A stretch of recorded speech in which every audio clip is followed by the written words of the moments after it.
Marami ang nagsasabing kapag sinabi mong bahala na parang sumusuko ka na. Pero sa totoo lang, sa kulturang Pilipino, ang bahala na hindi kawalan ng pag-asa, ito ay pagtitiwala. Isipin mo yung estudyanteng nag-aaral buong gabi. Tapos bago pumasok sa exam, sabi niya, bahala na si Lord. Hindi siya sumusuko. Ginawa niya na ang lahat.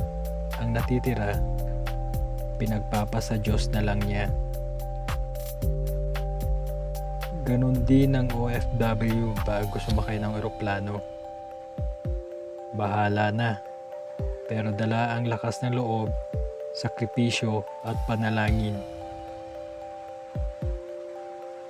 Ang bahala na ay hindi pagtapon ng responsibilidad.